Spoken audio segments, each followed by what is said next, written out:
Order. Everyone please stand and recite the Pledge of Allegiance. Pledge allegiance to the flag of the United States of America and to the republic for which it stands, one nation, under God, indivisible, with liberty and justice for all. Okay, Ashley, can I have roll call, please? Briggs. Cavalier. Here. Brecken. That was last week. Great. Nothing. Plott. Here. Alt. Hibma.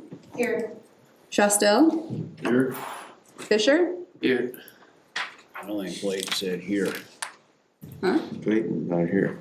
Did he say here? Clayton didn't say here. I didn't, I put you as absent because you didn't say here. Yes, so you are. You are here. I was just surprised because I was looking at it. I was first So called off. I'm here. Fisher was last week. Yeah, so. Here comes another. Did you, and then, Councilmember Alt just walked in as well, so I will mark her here, and Briggs here. Just missing is Councilmember Brecken, so. Okay. All right, it's time for the open forum. If anyone would like to address council on any issue not already on tonight's agenda, may come to the podium, state your first, last name and address, please. Okay, hearing none from the council chambers, we'll move on. This brings us to the agenda. Does anyone wish to add or remove anything from tonight's agenda? Can I have a motion to approve tonight's agenda? I'll make that motion, Your Honor. Second. Layton and Henry, thank you. Discussion, hearing none, roll call, please. Briggs, Aye. Cavalier, Aye. Plott, Aye. Alt, Aye. Hibma, Aye. Shostel, Aye. Fisher. Aye. Okay, motion carries. This brings us to the consent agenda. Does anyone wish to remove anything from the consent agenda?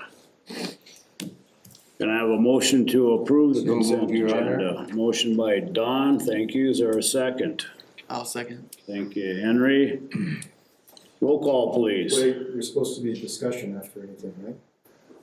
So with consent, well, that's when you pull it, if you have a Yeah. discussionary item on there, if you wanted to So pull as a whole, it. you still can't discuss anything? As a whole, you can't? Unless you pull it, Unless you pull it, and yeah. then it goes to a regular agenda. Yeah, so if you have a question about it, you could have either emailed us or called us today, or, then you can bring it up and pull it and have a discussion on It was it. just a clarification of something that we already talked about.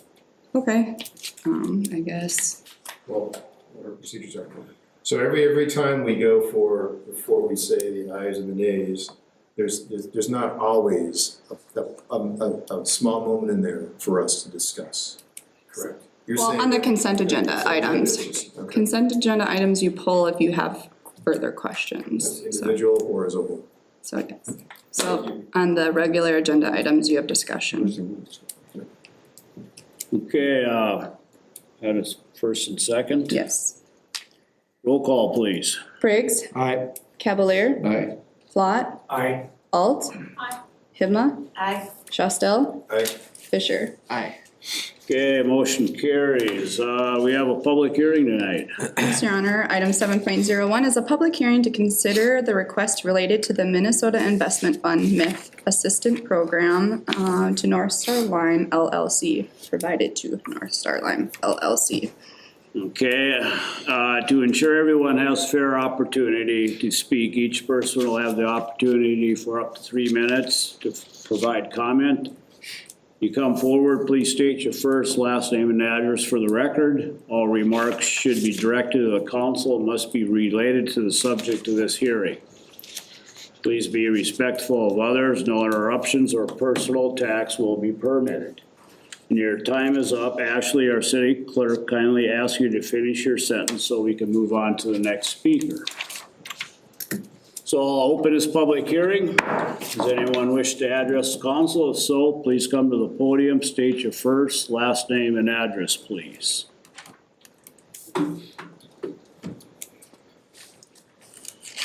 My name is Phil Schramm. I live here in Crookston, Minnesota. I am also employed by Northstar Lime. I serve as their CFO for the company.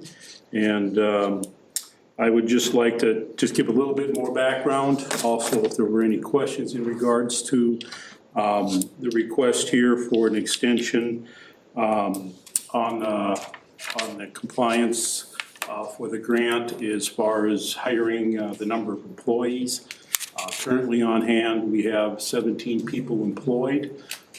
2 years ago, there were 1, so we have made strides in that. When we, 2 years ago, when we applied for the loan and submitted it and put a business plan in, our plan was to be up to 21 people. It was a $15 million project, and as you know, with those kind of sizes, everything goes according to plan all the time, but in this case, it didn't quite do that. We ran into some issues, particularly on one enterprise in our company, which depends largely on a piece of equipment that we purchased that produces biochar.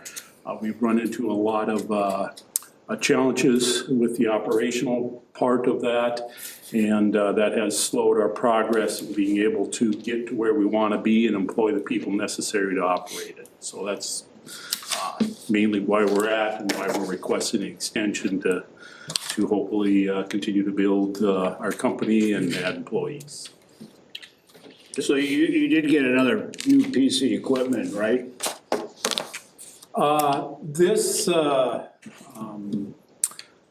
We did not purchase a new piece of equipment. We're currently working with the one that we have. The part of our problem is the manufacturer went bankrupt and is no more, was bought out by another company, and we're trying to work with them to fix some of the issues that are at hand, but we're working on doing most of that in-house. Currently, the biochar industry, I can go in and talk a lot more about it, but essentially we're looking at a different piece of equipment that we may decide would be the better route to go, but we'll have over the next few months to try to make a decision on how we want to do that and approach the issue. So we kind of just had to hold back additional hiring and so forth until we kind of resolve through that issue. So, Thank you. you had a question? Yeah, Phil, thanks for, good to see you. Can you define biochar? Biochar is essentially a product which you sequester carbon. And what it is it's a process, it's basically like a big furnace that burns without oxygen. You take what they call biomass. In our case, we've been using oat hulls, sunflower hulls. You can also use wood. There's all kinds of different, but you burn it basically at a high temperature without oxygen, and in that chemical reaction, it basically sequesters the carbon into ash, and then that ash has value. And there are, right now, it's a relatively new market with biochar, and there's people that are interested in it.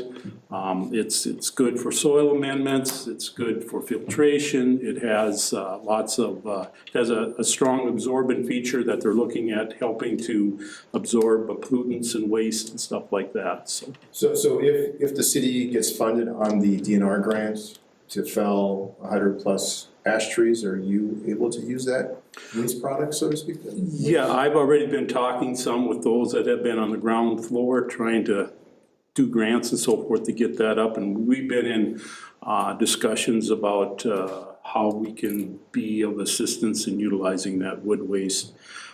We've also talked with the Forestry Council for the state of Minnesota, and there's just a big, large issue of trying to address wood waste and stuff, and so that's part of another scale plan that we're looking at, so. Thank you. Yep. Any further questions? Thank you, Phil. Okay. Anyone else from the chambers? Yeah, just a quick thing, just for clarification, we did, on the MIF loan, it was about a $430,000 MIF loan, and part of that was a $100,000 grant if we reach that employment level of 21 people. And that's the part that we're asking extension on, is that $100,000 forgivable portion of the loan. Correct. Okay? Thank you. How long would the extension be for? 1 year. 1 year? Anyone else wish to address council? Hearing none, I'll close this public hearing. Okay. No regular agenda items tonight. We'll go to council reports. Darren, please. And I did attach my report, but I'd also just want to again thank Taylor and Keenan for all the hard work that went into organizing, advertising, and setting up the Crookston Connected event. I think the event was a huge success. Very happy with the number of people that attended. So again, thank you for all the hard work that you put into that.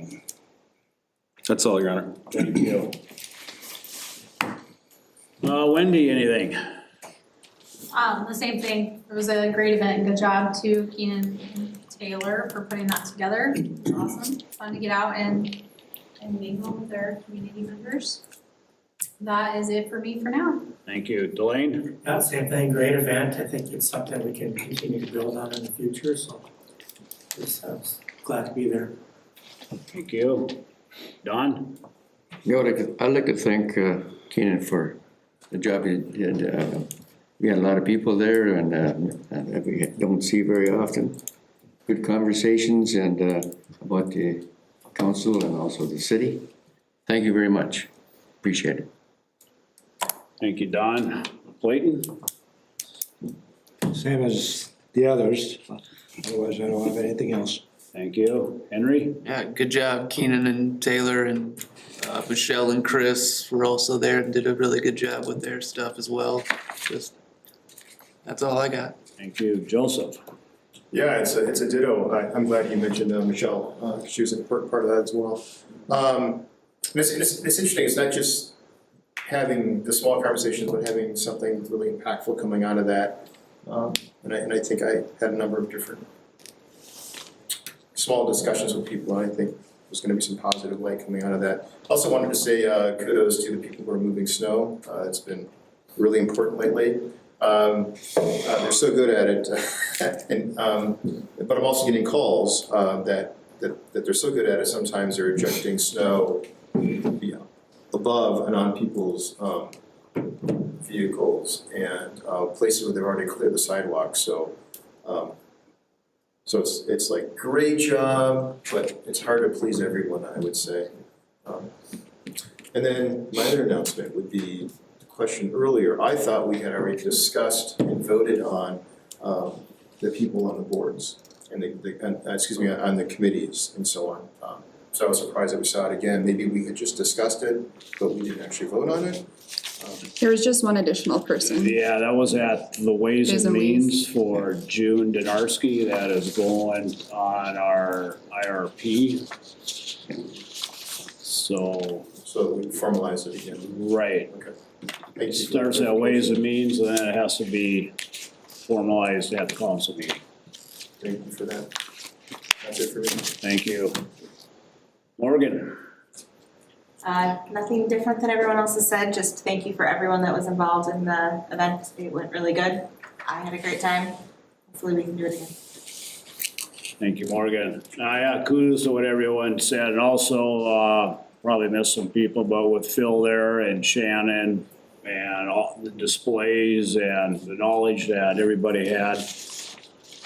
Same with Teresa from our housing and Tiana, so it was a great event. It was a nice turnout for as cold as it was, so I think we can build from it. Kian, thank you, and Taylor, she's not here, but thank you. That is all I have, so just a reminder, we do have a Ways and Means meeting tonight, so nothing else to come before council. We are adjourned. Thank you, everybody.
Committee meeting to order for Monday, February 2nd, 2026. We've got 3 items on the agenda. We'll start with West Central Regional Water District presentation. This would be Lucas.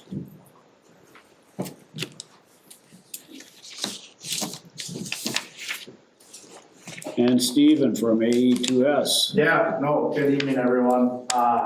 Just wanted to introduce Lucas Spaeth with West Central Regional Water District. I happen to be the engineer for both the city of Crookston and West Central. So I've been meaning to get the 2 groups together for a long time. So I think there's some kind of good things coming. And it could be a good complementary relationship in the future. So as discussion happens and Lucas goes through the presentation, I'm here to add color commentary basically if questions arise from both sides. So with that, I'll turn it over to Lucas. All right, thank you for being here. No, if you want to just say next slide. Okay.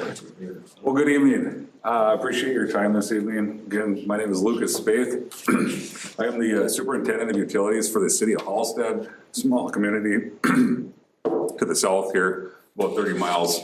I do appreciate your time, Council and Mayor.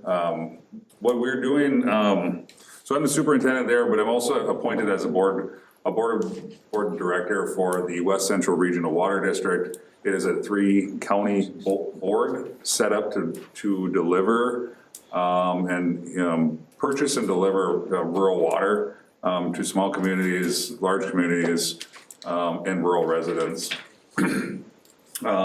So what it is, if I think you guys maybe received these beforehand, but it's a true regional approach. The 3 counties, including Polk, Norman, and Clay County, decided after some time of going through this that this looked like a real good way to serve rural customers, but also the communities that are involved with it, with different sorts of needs that I'll kind of touch base on as I go along here. But as you can see, it is kind of the color comment of the picture here. It's showing ag farmland, small cities, large cities. Definitely less infrastructure according to water treatment, what wells maybe are needed, the ability to find wells, those sorts of things. So the regional approach really resonated with the county boards. After quite a few meetings with them, we had some conversations with. I think we had at least 3 meetings with each county board, and in the process of kind of developing this.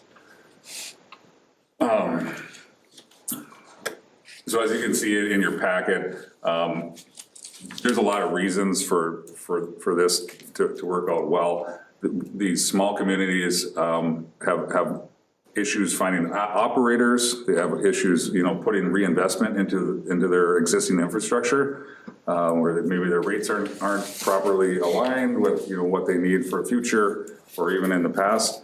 It allows for this allows them to kind of work with a bigger group. The counties they appoint the board of directors, but they also, yes, sir. I'm getting lost a little bit. Can you describe exactly what it is that you're representing here? This is a regional approach to water. What exactly do you mean by this?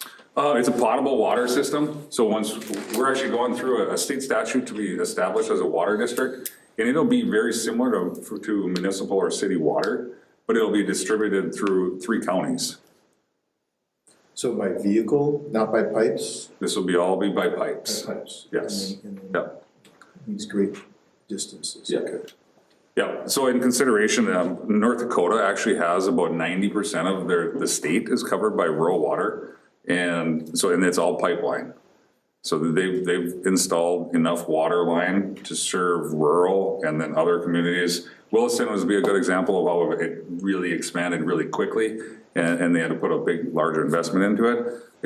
North Dakota actually, they've got a little bit they've got what they call legacy funds. So they have some money that the state continues to put in to their infrastructure, and it is, water is included in that infrastructure that they can continue to do. A small town like Park River, they actually, have their treatment plant and they supply some out into the rural. And then there's other areas where small communities you don't see a water tower in their town because they're served by rural water directly. So the source in North Dakota is the Missouri River, right?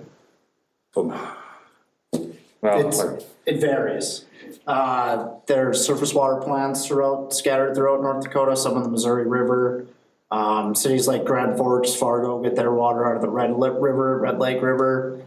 A lot of the water districts actually get their water from aquifers and groundwaters. So Williston's is that Lucas had mentioned, that comes from a surface water. So it kind of depends where you're at.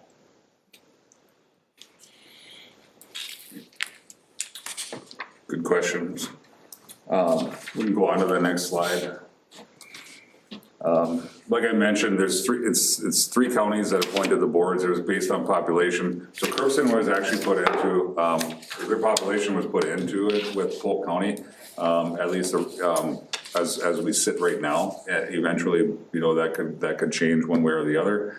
But Polk County has 4 representatives on the West Central Board, including 2 county commissioners. And then Norman County has 2 directors on the board, one county commissioner and myself. And then Clay County has 3 directors on the board, including 2 county commissioners. So the county commission has got some oversight on, how they want this established, what the process is involved with the policy making as we continue to go forward. We are the first water district that will be formed since the mid-80s. So engineering and legal fees have been strenuous, at least. We've kind of had to rewrite a law that was written in the late 70s. Not really reread it and figure out what it means. Anyway, so we are in the process of that. And April 17th, we will be having our final court hearing, which I'll touch on a little bit. Evolution of the boundaries. So the city of Climax is actually served by rural water right now. It's served by East Central Regional Water District, which is on the North Dakota side of the Red River Valley, or the Red River. And they've been getting served, I think it's about 3 years now. And so they'll be taking their water tower down, which I've heard that I don't have my director from there, but he's got the old Crookston water tower that stands in Climax, if you guys didn't know that. So he's willing to give it back. So I just kind of some commentary there. So Climax is served, right now, the engineers have recognized a pipeline, project number 1, phase 1 we're calling it. It's a Highway 75 corridor. It is Climax, so it goes from Polk County all the way through Norman County into Clay County. It serves, I think, 8 different communities in project 1. And we are in the process of, looking for state funding, and I'll touch on that on the next slide here.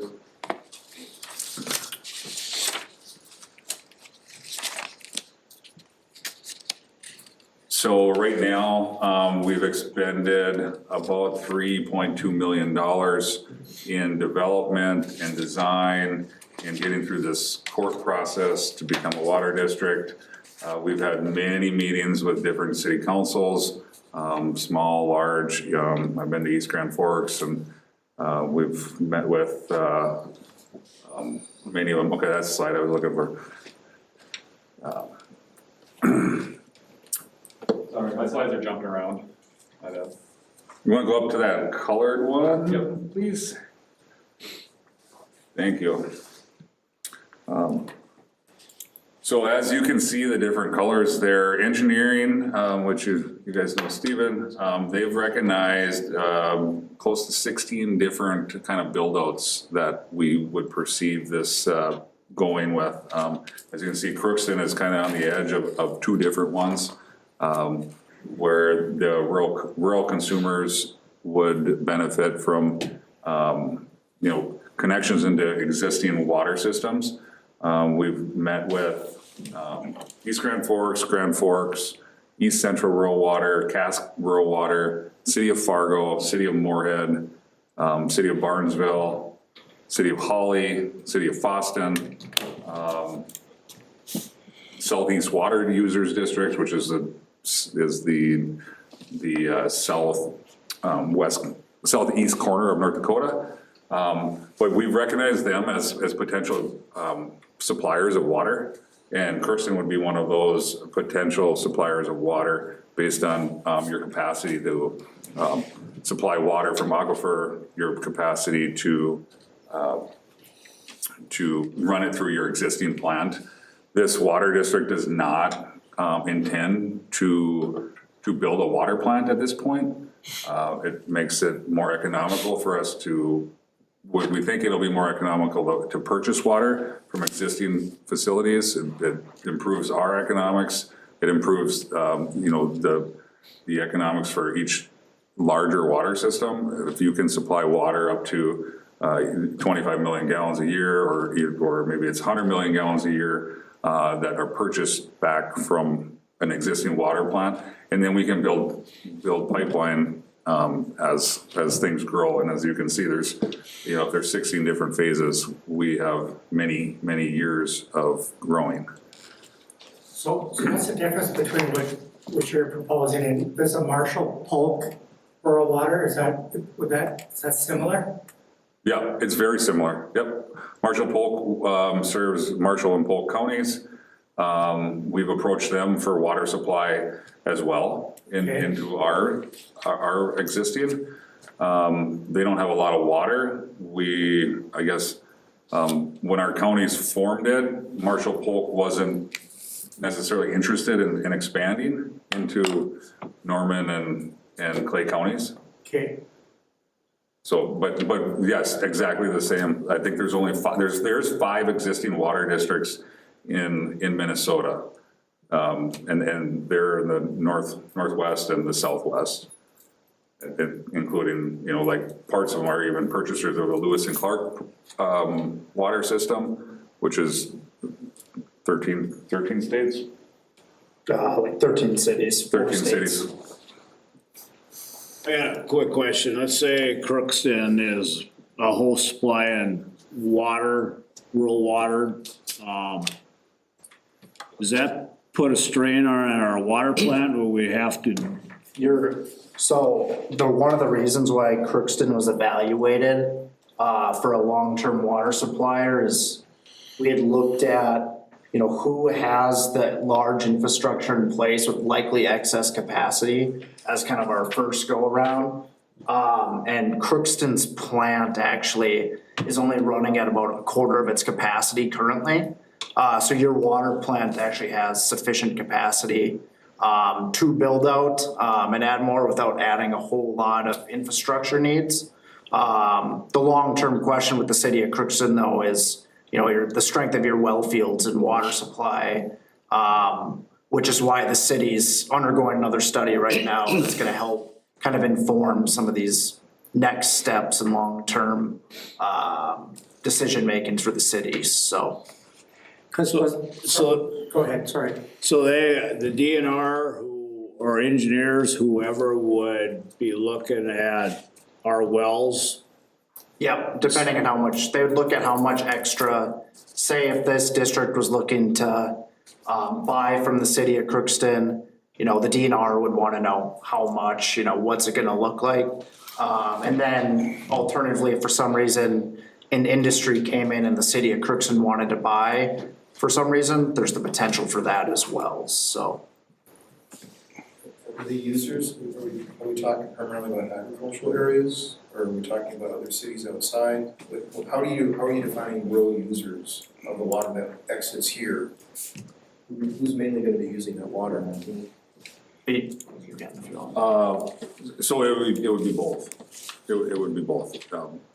Like City of Climax right now is purchasing water from a rural water district. City of Halstead, where I'm at, we're in the process of financing kind of a water access charge to buy in access into the North Dakota facilities so that we can have water supply. So each community, it really helps with like kind of getting the communities involved. You know what I'm getting at, though, I'm talking about, so you have agriculture areas which use a whole lot more water than and we're an agricultural area, than a So city. Joseph, would you be asking like livestock and like irrigation pivots, is that kind of what you're asking? Yeah, well, it could be, we all eat, we depend on farms. I'm just trying to get a sense of, you have a farm area, rural area, that will either have animals or just growing crops. And both use a lot of water. Now, would they be able to use rural water? I think we would develop it for the livestock, but not, definitely, we couldn't build it big enough for watering fields. And I was thinking along those lines, and then have you done an assessment then of how much water that takes? You know, they'd all want it at the same time. Yeah. Versus, I mean, you look at the Ogallala Aquifer, right, and that's too many straws going to the same, and then the water levels are going down, right? And so now they're having to change their farming methods because of that. Yeah. I'm not saying that this is gonna do that, I'm just wondering if you're doing the calculations to figure out what the need is, because it's really about two things, your water, right? It's quality and quantity. You have the right quality, and you have enough water. Right. And clearly you have enough water because you're giving a nice presentation saying that we have water to go elsewhere, which is great. So anyway, have you done the calculation to see how much, what the potential users are gonna need versus what we have? You said that we're at 25% capacity right now. So what would this bring us up to then? So Versus I'll touch on that quick. So the entire region, the 3-county region, 30 cities, all the rural residents, looking at a projected use of about 1.6 billion gallons long-term. That's just that's what the current use is times 25 years. Or not times 25 years, in 25 years, using population trends and growths. What we had kind of planned for in our initial master plan and rural hookups and municipal hookups, looking for an annual water use of about 800 to 900 million gallons is kind of what we're basing our current models on, based on the interest we've seen to date. million gallons, what's the unit time? Million gallons per year. Per year. Yep. So to put that in perspective, the city of Crookston uses on average from 310 to 350 million gallons per year. Just a couple times the size of the city of Crookston. And the thought would be that there'll likely be multiple water sources throughout this district. So as far as demands solicited from the city itself, that would be kind of ongoing future discussions, I would say, of what could possibly come from here versus North Dakota versus Moorhead, East Grand Forks, wherever, so. Yeah, we've recognized kind of our initial build out being with East Central Rural Water for the first phase, and of course that's that Highway 75 corridor south of Crookston, where it would make sense for us to either pipe those together eventually, and if Crookston was a supplier, or East Grand Forks was a supplier, that we would have multiple supplies for redundancy, but also looping, similar to what a city does have, that we have the ability to move water. I mean, it's been a big lift for AE2S to try to develop kind of a master plan that might take 20 years to build out. Obviously, we know when the master plan comes out, it's a little bit different within minutes or hours. Can you go back to Delane's question too about the source of water here? Can you explain a little bit more about our source water here that we tapping into? Yours, I can tell you what I know about your source water, but that's what the DNR is a little bit concerned with us approaching you guys because of your aquifer, so that having your well field study done makes sense that you would need to know that before you could ever think about selling water to another entity, especially that one that was gonna use, So many we millions. recently had a large business that was possibly coming into our community, and there was some concerns at that time. Just to have enough water just for that one business, let alone a tri-state area. So the amount of water coming out of our aquifer kind of concerns me a little bit. Wasn't that like 250,000 gallons a year for that one business alone? Wasn't it something I like think that? so, something like that. And that was a concern at the time. To supply that in addition, that was 1 year Yeah, in addition to, but But I think too. studies will show. Right, before that even came a reality too, I know the DNR and the watershed were gonna do studies to see if the capacity. we had some studies done though, didn't we? I mean, I don't think it was really in depth yet, cause I we, thought Brandon had some studies done, maybe, I thought before Brandon left, there was some studies that were done, I thought we paid for a study. The city still has a phase 2 study ongoing with Bar Engineering. So you should see actually a draft of that in the next couple months, I think was their last report, so. That'll help influence a lot of city kind of decision making and next steps on anything in the future, whether it be a district like this or an industry coming in or So you name it. a question I have, and I apologize if you're gonna get to it later, if we do get into a contract, are we tied into that contract if, for gallons of water per year? I mean, is there any, so like say we get a dry year and our aquifers, our wells are running low, but we have to commit to you guys X amount of gallons of water per year, are we tied to that then?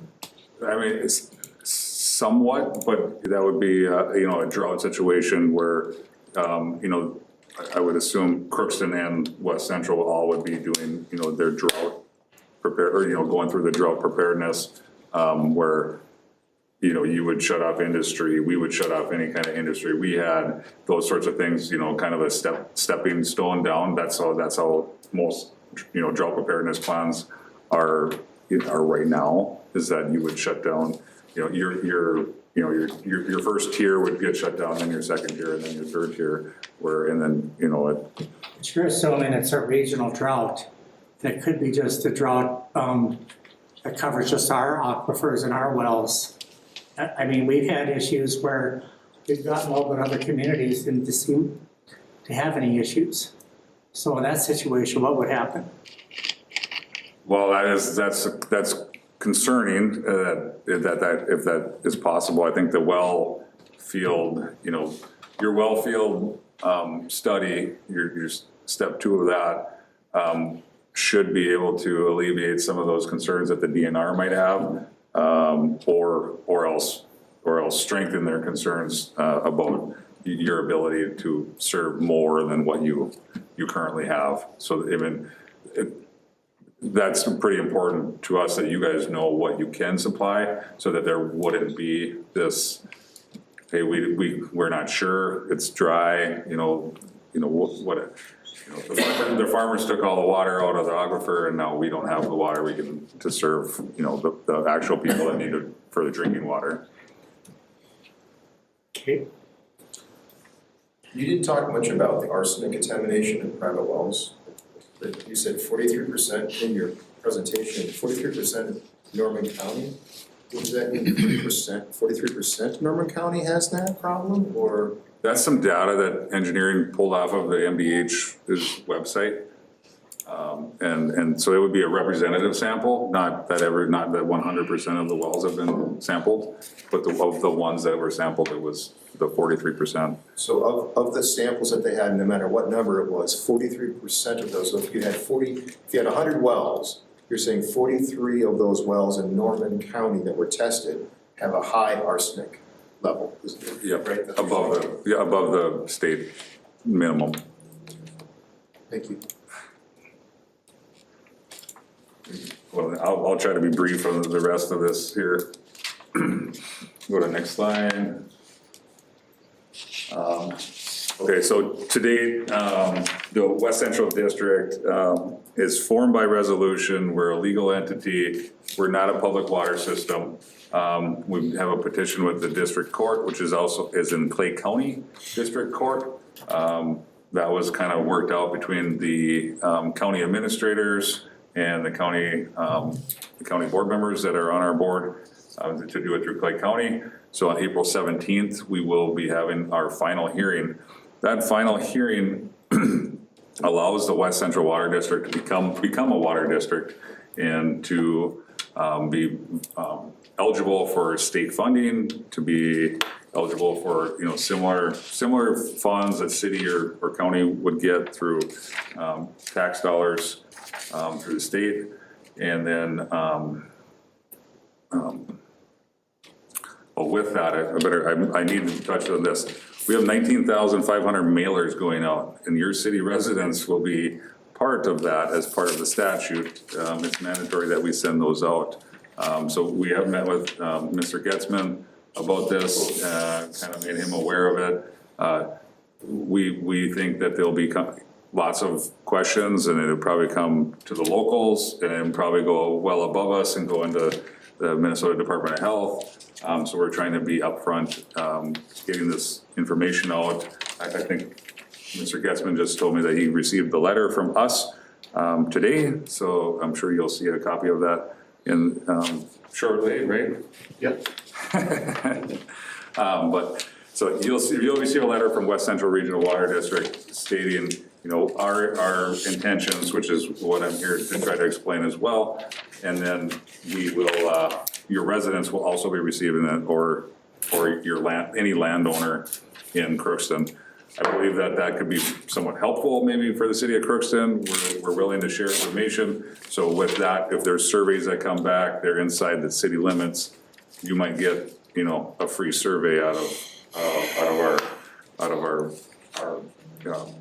our mandatory court filings. So in your packet also, there's next slide here. Here's the public notice. It has what we're doing. Your residents do not need to show up for the court hearing. It is strictly a hearing. The judge will not make a ruling that day, but if there is, you know, people proponents for it or people against the water district, they are welcome to come and make comment. I believe there'll also be a Zoom option. So if you're interested and you're sitting at your desk and you want to watch on the 17th, Mr. Slick will actually be presenting the good portion of that presentation to the judge. In our packet, you'll also have the frequently asked questions. So we've been at this for a couple of years now. We definitely have a few, you know, pre-baked answers to some of these questions, but the roundabout way of it is that, you know, it's pipeline. We're bringing potable water to some of those wells that don't, you know, have arsenic issues. There's people in rural areas that haul water still at this point in time because they can't find viable water, I mean, even flowing water in some cases. So it's been recognized that this is a good project. We've had really good success. We've met with, you know, about 12 different cities that have signed what we call memorandum of inclusions, but it's a memorandum of understanding saying that we want to be planned for. So that's how this is expanded, you know, up and down Highway 9, up and down Highway 75. And we've just kind of started from the North Dakota border and been working our way out. So we've mailed out to all the city councils in the 3-county area, and all of the landowners in the area will soon receive something from Clay County District Court asking or telling them about the hearing. So your frequently asked questions are in your packet as well. Do you guys have anything more, Mr. So, what's in Crookston's benefit to do this? Well, so if you were to use your existing infrastructure, and this is what I've told some of the other larger public water systems, like if you can use that to its most economic benefit, you know, like you have the life of your plant and you put that investment in, but if you can really optimize what you're producing out of it and then make, you know, a little bit extra on it, so you have a margin on what you, like, at least I would assume you would have a margin on the water that you sell to your existing, you know, constituents in your community, but you would have an additional margin on top of that now you can, you know, put away for the next plant or put away for, you know, different infrastructure. So we would sell the water to you? Yes, Who dictates how much we can sell the water to you for? we get to negotiate. So it's not a set price that we have to abide by? Right, we'll be looking for the most economical way to serve our consumers as well. So, I mean, it'll be, you know, a way that, you know, try to optimize, you know, existing infrastructure, but also finding the best deal. And we want quality water. I mean, So can you give me an example of a community that's already doing this and how much that, how much they're bringing in a year roughly? I mean, is it a million? Is it 500,000? Is it? oh, you'd have we don't have any communities that are actually selling to us right now. Okay. And we don't have a purchase agreement with anyone or a water access charge. But I would say it's somewhere around that, you know, $2 per thousand maybe that they're bringing in. But, you know, there's a margin error there too. So you're probably in that 3 to 5% margin. So if your operations, if you're all in operations and maintenance, you know, is $5 per thousand and you're selling it at $6 per thousand, that's in the utility world, that's a decent margin, right? So maybe it's only, if you're producing it at 5 and you have maybe existing or future capital investment in that, you might be able to sell it for $5.50, and that 50 cents is your margin where it's a 10% margin on top of, you know, what you're existing, like, or you're doing right now. Just generically. So in that negotiation, the contract, then I would think you would also say, if we did have a difficult year, that something in there would be written to say, City of Crookston still gets their water, right, to do all the things that they need to do, if that's agreed upon ahead of time, such that everyone who comes to the table understands that. Yeah. If it's right, because things can go sour pretty quickly. A couple other questions. Where is Warren Strandel? Because he's a Polk County representative, right? Yes. That's not you, though. You're Lucas, right? Right. So I'm asking, where is Warren? Mr. Strandell, I don't remember what he had going on. Okay, just because. No, Where we are, right? Right, Yeah, right. and it'd be nice that he'd be here. It's his neck of the woods. Can you tell us a little bit more about your funding, the backers? So it's $3.25 million local project funding.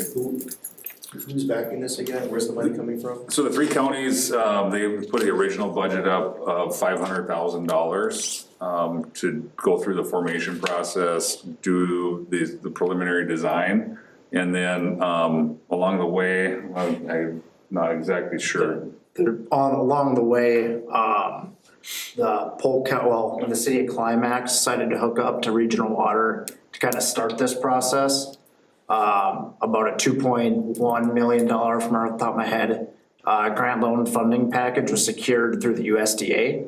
And then in the time while that pipeline was being built, designed, and then the inception of this district kind of concurrently happened, Polk County contributed another just shy of $600,000 in ARPA funds as well to upsize the physical infrastructure in order to serve a broader area within Polk, Norman, and Clay County. So I'm hearing grants in counties, cities, but no corporations. No, it's all That are state, federal, local. behind you and seeking Yeah. water. Thank you. Now clarify. There is a different operation that's going into North Dakota that may help with a connection our direction. Riverview Dairy, if you're familiar, they're out of Morris, Minnesota, but they build large 25,000 cows operations, and they need water. But that is on the North Dakota side. There's two of them going in on the North Dakota side. Also, we've secured through Senator Klobuchar, she secured $1.75 million for Norman County, and then also $1.75 million for Felton. That we are currently in the process of working through with EPA on our budget, but those funds should be released hopefully in the next 45 days or so, that we can start expending some of those dollars for the final design and then infrastructure. So like some small cities, as they finance things through like USDA or, through PPL, the PPL list, that, like City of Halsted is a good example, and I live this, every day, but, so we're trying to secure $3.2 million, and most of it's for water access charge, so that the North Dakota side of things can get built out. It'll be owned by the North Dakota side of things, and then West Central will actually take over on the Minnesota side to serve the City of Halsted, but it will be a Halsted kind of funded, project. But in that same, the opposite of what we could do is that we could build a new plant for about $3.5 million, and then we have, the same aquifer, same well, same everything, and then, but we have a new plant, and, as far as my council is concerned, they'd rather have better quality water and kind of go with the pipeline project. Thank you for indulging us. You're very welcome, anytime. Any other questions for Lucas? Thank you for your time. Stephen, thank you. Yeah, thank you. If you have any questions, you know where to find me. Okay, moving on, discussion regarding the Tri-Valley grant. Yes, sir. I'll try to keep these short. Get us out of here in a relatively short period. So in the original deed redevelopment grant request that was proposed to council on January 20th, the original grant amount was for $650,000. That deed redevelopment grant is a 50% match. So meaning at that time, the city would have been responsible for $325,000 if awarded that grant. The original grant request of $650,000 was anticipating the approximate cost to demo and redevelop that property. That number, to my knowledge, was estimated from speaking with contractors back in like 2024. So in an attempt to attain an updated demo cost as required by this deed grant, the city asked AE2S to provide an estimate just to try to get us closer on what that cost may be. And according to AE2S, the demo costs were estimated at approximately, and these are all approximate, so don't hold this for anything more than what it is, but just over $1.3 million. And this estimate does not include any infrastructure anticipated to be incorporated with the Highway 2 reconstruct project. Doesn't include any tipping fees or disposal fees, and does not include any temporary shoring related to any basement or foundation removal if needed. So it's not likely, it's a known that the demo costs are going to likely exceed that $1.3 million. So after receiving this updated information, Taylor and I had further discussion, and she informed me that in relation to this project, that we could increase that grant amount for this project up to $984,000. Again, based on the engineering demo costs that we received. And again, the numbers for this grant, they wouldn't include engineering, any contingencies, permitting, and a few other things. So if we were awarded this grant for $984,000, again, it would be a 50% match. The city would be responsible for just over $492,000. So given that the grant application was February 1st, prior to any council meetings, I did authorize Taylor to increase that amount from $650,000 to $984,000. So again, if the project costs are similar to AE2S's estimates, we are awarded this grant from deed, increasing that amount to $984,000. The city would be responsible for about $866,000. Notification if we do receive the grant would be approximately 6 to 8 weeks. So we'd hopeful to hear something in April. However, just given the timeline and everything, I'm not sure how competitive we will be on this grant, given some of the requirements. So if we don't receive the grant,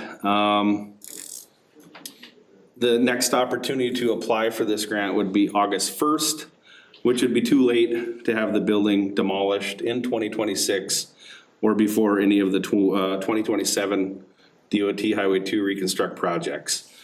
So again, we've had some meetings with AE2S. We're currently working with them to draft, and we will be publishing an RFP for the demo project. But regardless, if we receive the grant or not, we are going to have to demo that building in 2026.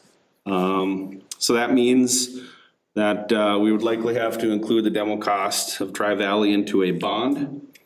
We're actually meeting, a few of us, are meeting with Ellers on Monday the 9th to discuss bonding for the industrial park. We'll also be discussing, or I'll bring up, options or ideas for bonding for the Tri-Valley project.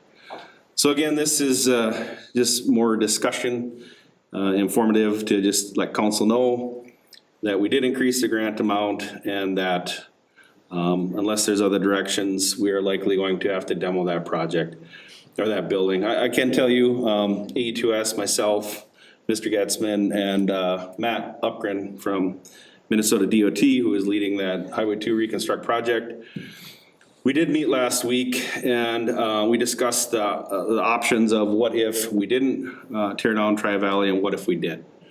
And, MnDOT is confident in their design that if the building was there, that semi-traffic and vehicle traffic would be able to make that turn on that intersection. However, if the building was removed, they would look at likely purchasing some of that property and recessing that intersection and making more room for pedestrians.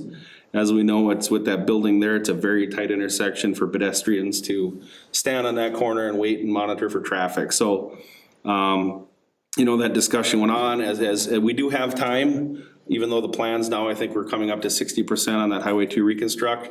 However, talking to Matt and AE2S, if it was decided to take this building down in 2026, which we're fairly confident we can do, they would redesign that intersection to accommodate for that. Again, maybe recess it back, have some more room for pedestrians to stand there while they're waiting for traffic. So, again, just wanted to inform council that the numbers are obviously more than double what we maybe originally anticipated, and kind of what, again, unless there's any other direction on that building, what we would like to move forward with as a city and how that looks. And of course, there'll be much more discussion to come in front of council with bonding and other amounts like that. The more we delay it, then it gets more expensive each time we start the process again, right? It does, and if we don't get this grant, like I said, the next opportunity we would have to apply for it is in August, and that would we wouldn't have any summer left to take this building down. And the whole idea or plan would be to remove that building this summer so that it's, obviously gone and ready for next year, 2027, when we start that Highway 2 reconstruct project. So, How were we so off in that estimate? those are just the numbers that I received from prior staff. I'm not talking or getting some numbers from other contractors, but again, those numbers were old. AE2S, they're a great firm to work with. They included, all the necessary things that were maybe overlooked. They've compared it to several buildings in our region or area that have been torn down about similar size. There's some other factors that were maybe overlooked as far as possible historical value of that building and what we'd have to do to accomplish that to tear it down. Just a much more detailed, likely, realistic bid that we would be looking at. So the person that was gathering that bid did not use, Excuse me? the person that had gathered that bid for us before did not use us to get that information? It's likely things were overlooked. And I don't think they included, they were just looking at demo of the building, not including the tipping fees. Well, this is not including tipping fees either. So The 1.3 estimate is not including tipping fees. any idea how much tipping fees are, Stephen? Ballpark, it could go as high as $100,000 possibly. Some of the next steps that we had kind of thought and discussing with Darren and last week is I think it would be kind of, at this point, it would make a lot of sense to do a little bit more thorough cost estimate now that we have a little bit of time. Walk through the building, we got the architectural plans today, see how much mass is there. And just do a little bit more fact finding to kind of help shore up that cost a little bit too. So you recommend we should have done that before and come to you guys with a lot more time for you to do that? It would have been helpful, but Yeah, that just with the time we had it, that's kind of some numbers we had pulled off of some historical tear downs in the Red River Valley that we had just been a part of, so. Are there any materials in the building that could be sold, such as copper or, I don't know, just You know, sometimes, and Stephen can likely attest, but sometimes depending on the contract they would hire to demo that, that's taken into account. And sometimes is, you know, reduced from the amount of demo as they would get that, you know, as far as they could recycle or use that for some other purposes. Is that listed on the historic? I believe it is. I don't know We're all checking into that, but again, we were talking about this last week. I think, again, don't quote us on the years, but isn't anything prior to 1960-ish? I did It's get, likely was able to historic. find that out Friday, Okay. so, if it's over 50 years old, it's considered historic. So I actually have a meeting lined up with a couple architectural historians to kind of figure out what those steps look like. Sometimes what you'll have to do is maybe put together a video of the building or a plaque there or something. There'll just be a little bit of fact finding that we have to do with them as well, so we'll have more details in the coming week on that. I like what you said, because you said 50, and since I'm over 50, I'm historic. So, you get a plaque. So I came into this late, obviously. Everyone else here has been discussing this for some time. I assume that, although you're never supposed to assume, but I'm gonna assume that this is really about safety. And that the other side of not tearing it down, it was looked into to see was there a way to keep that building and still make a safe place when people exit or walking down that sidewalk. That was looked into, right? Were there any other possibilities of not tearing the building down? We have had a few. Safe pathway for people walking in that area? We have had some people approach us and some interest in possibly purchasing that building and redeveloping it into housing or something else. But you know, given the studies that, you know, Minnesota DOT has done and deemed that intersection critical, and given the space, I think it would be in our best interest to remove that building to gain that access for pedestrians and for the intersection for turning of semis. I mean, they're confident in their designs that they could move forward as is with that building there. Again, it just restricts that intersection to about 6 or 8 feet for pedestrians to stand there. So I don't know if I answered your question, but. Exactly. Basically, I'm sorry, Henry, so go ahead. Well, I mean, they did do that build out there and they've done things to like Yeah. try to make it safer, and I mean, it didn't work. Yeah, and so I guess when it's that expensive, then you're forced to relook at, okay, but if it's a safety, it's sort of this, okay. That's the primary reason, or I guess the primary purpose of tearing that building down, would be for safety, for pedestrians and, you know, for motorists to be able to safely turn at that intersection, specifically semis. Cause remember the Highway 2 reconstruct project, they are, you know, reducing to 2 lanes and expanding the sidewalks and a bike lane, which will narrow that intersection for turning for larger vehicles like semis. So what's it look like for bonding for that for our yearly, I mean, I know you got some other stuff you wanna bond for, but I mean, We're gonna try to get the big picture as far as bonding, at least for this year. You know, we have the industrial park, we'd have Tri-Valley to worry about, that would be likely 2026 bonding. There's been talk about doing, you know, temporary bonds until we're done with the Highway 2 reconstruct project, and then rolling them into a general obligation bond. I don't know all the answers for that. Like I said, we're meeting on Monday to discuss that further. You know, however, if we, you know, temporary bond, you make only interest payments on. Temporary bond is typically up to 3 years, which can be extended for another 3 years if needed.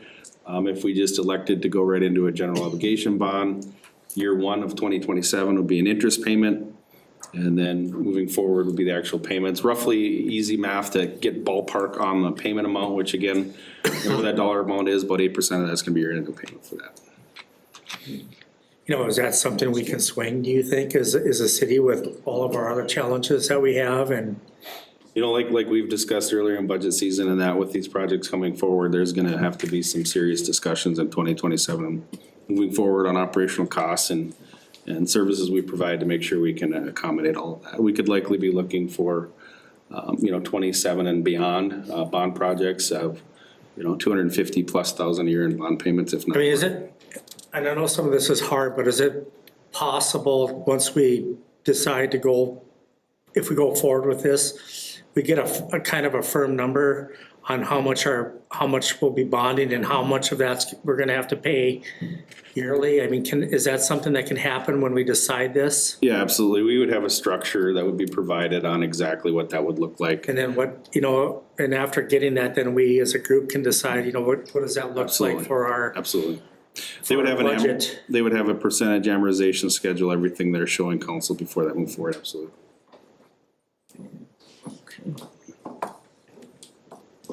My concern about selling, if there was someone interested in buying the Tri-Valley building and they purchase it, how long are they gonna sit on it to repurpose it?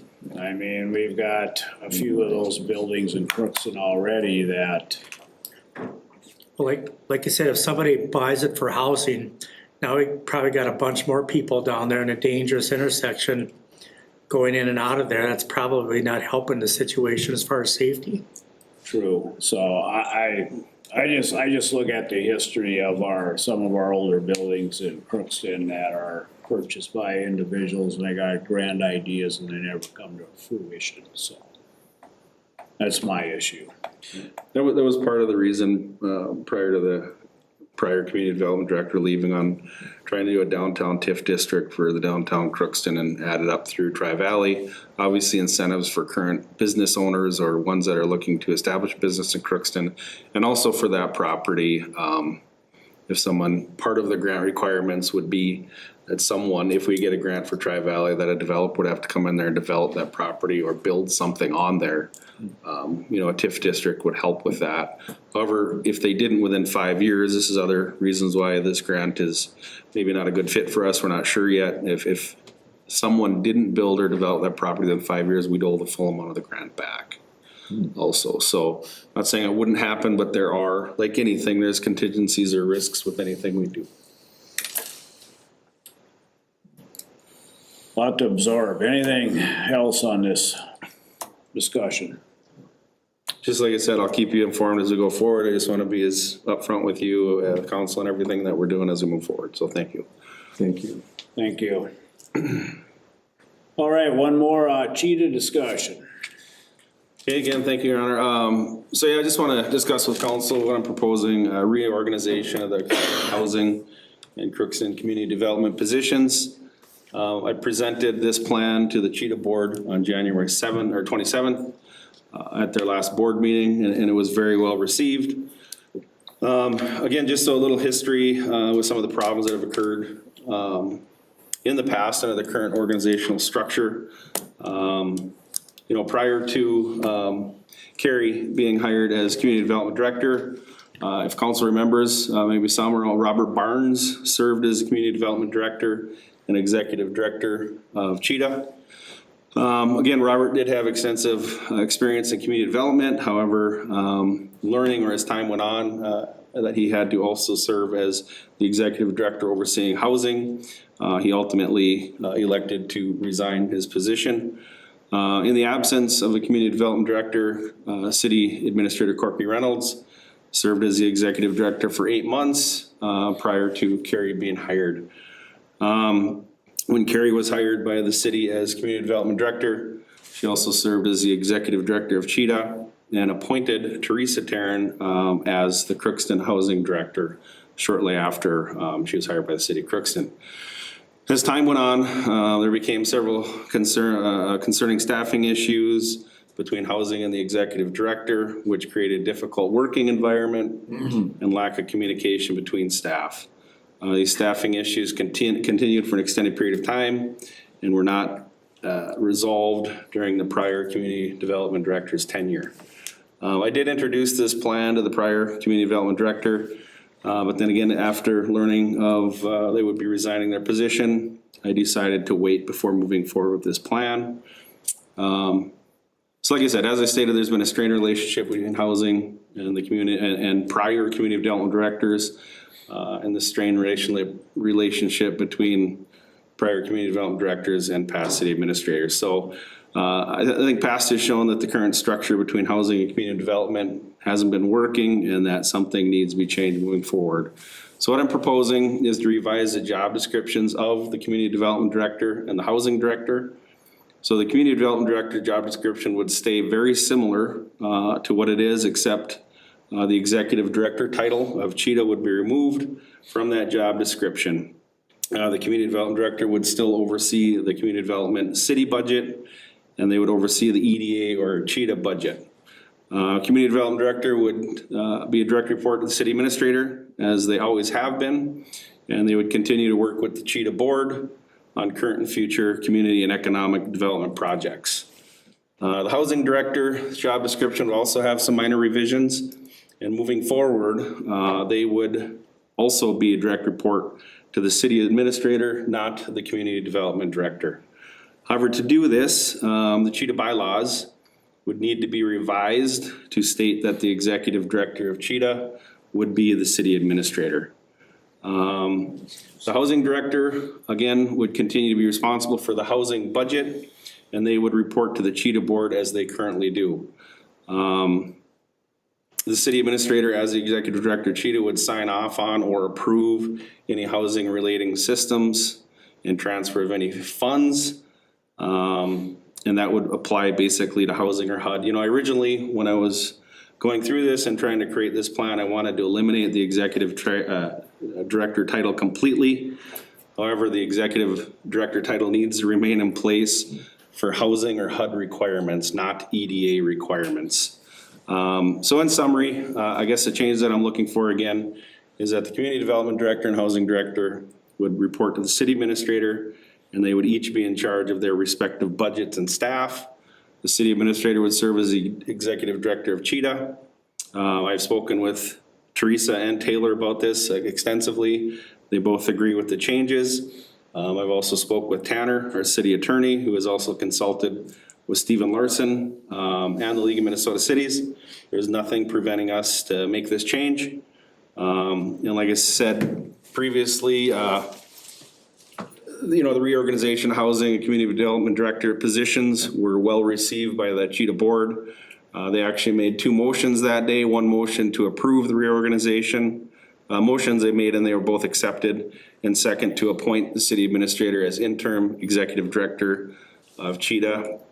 And that's basically to kind of keep moving forward with the HUD requirements so we don't slow anything down or any processes there.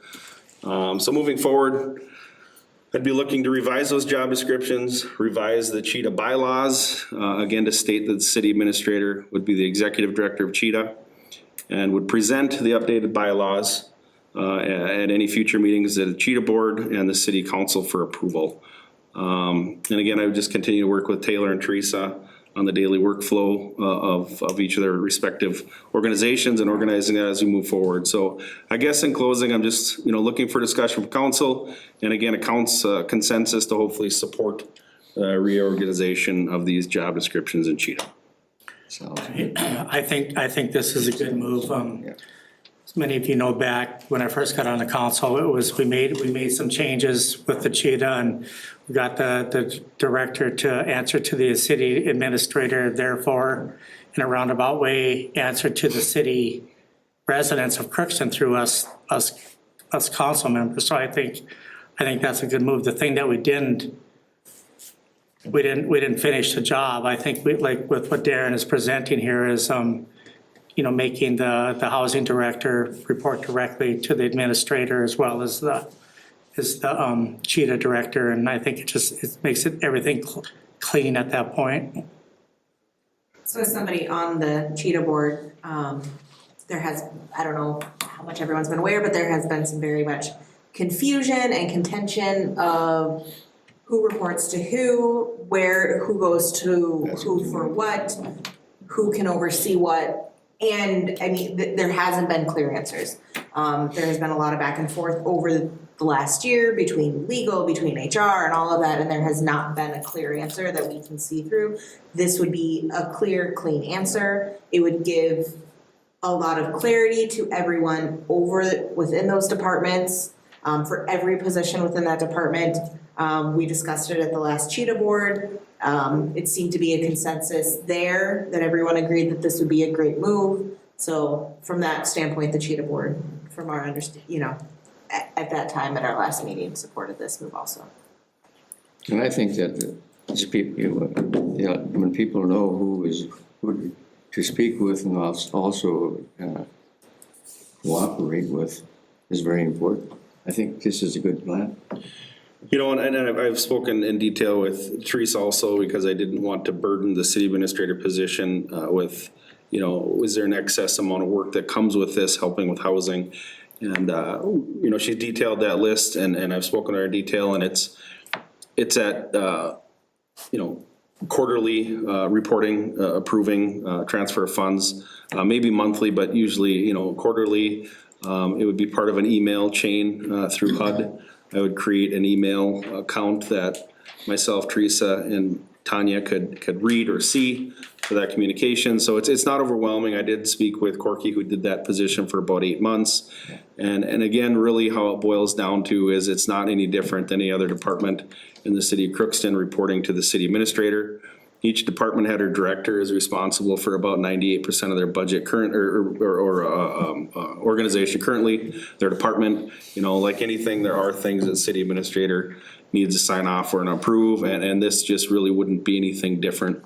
You know, and speaking with the Josh Mack, the president, also tried to come up with other ideas. It's just impossible for the board president or a board member to oversee daily operations, day-to-day operations of housing. I think this just provides a solution to have a person that there is every day to help with that and move forward. So, like I said, Taylor and Teresa have been very receptive of this. Have been working closely with Teresa moving forward on getting accounts changed, people's names on accounts, and what that looks like. So, Sounds good. Yep, I think it's all. Put a lot of work into it, Darren. I think it's a good move too. Separation of duties, they each are in their own lane basically and moving forward, so. Any other discussion on this? Other than I really appreciate. No, like I said, I appreciate that. I will, Does this need, yeah, you can, I'll let you finish up if whatever, yep.